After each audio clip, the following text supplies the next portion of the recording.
welcome back to The Spot, your all-access backstage pass to all things Springer. And you know, I'm always going to have the tea and the current events on everything theater, arts, and culture. Now today, we're doing it big. That's right, it's our first ever deluxe edition. We're bringing out all the stops to honor a true trailblazer of the blues, an icon who got her start right there on the Springer stage.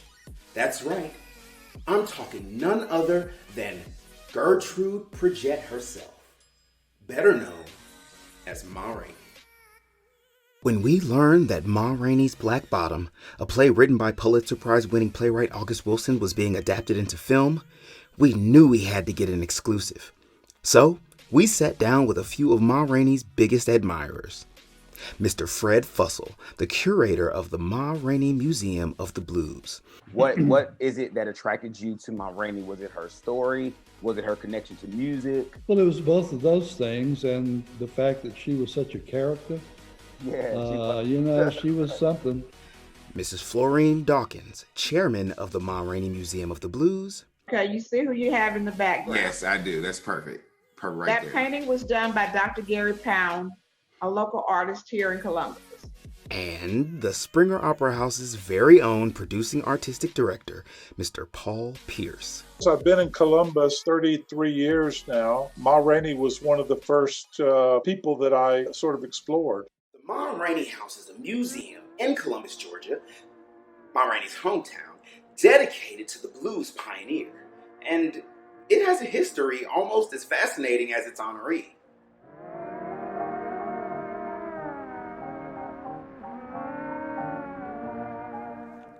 While taking in this beautifully restored vintage home, it's incredible to think that in the early 90s, it was nearly torn to the ground. It was a little backstory, too, of how the house got renovated. Okay. The city purchased the house in 1990 from Ma Rainey's brother's wife. And it went before council whether they were going to restore the house or they were going to tear it down. It was split between the Black council people wanted to restore it and the others didn't. Mayor Frank Martin had to tie the vote. Now, with the renovation of the house, it was no money right then. It took many years. Congressman Sanford Bishop helped to get Save America's Treasures grant. I had to write myself that summer, and we got initial $150,000. We were also fortunate enough that we were able to purchase some of Ma Rainey's original furniture. The bed and the dresser, the piano, and the Victrola in the living room are pieces that Ma Rainey actually owned. So it was an effort that took from 1990 to 2005.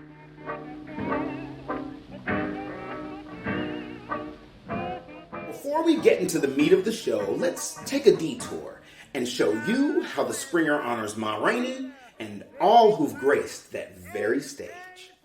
What is the history behind you and your connection to her star? The stars that we have outside the Springer, we call the Walk of Fame. The purpose of that is when someone visited the Springer, we wanted them to have some kind of connection to our history before they even came into the building. On my 30th anniversary as director of the Springer, the board of directors presented me with a star and gave me the option of choosing one of the historic Springer celebrities that I wanted my name identified with, and I chose Ma Rainey. Ain't nobody caught me, sure got to prove it on me.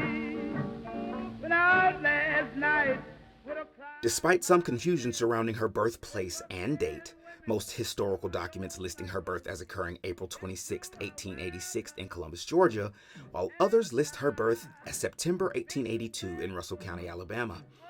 One thing's for certain, she got her start right there on the Springer stage.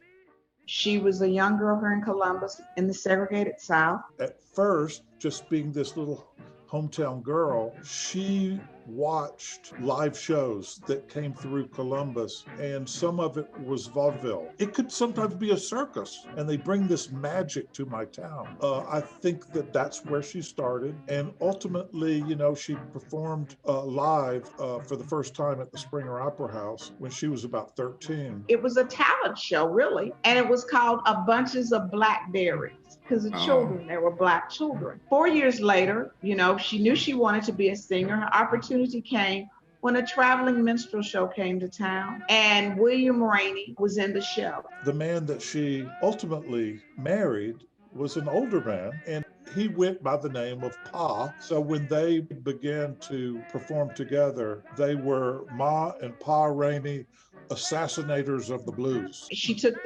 several names before she settled on Ma Rainey. She was known as Madam Rainey. I think they stayed married. They traveled in shows about 12 years. We don't know if they're divorced or whatever happened, but she was no longer with him. That's how she got her name.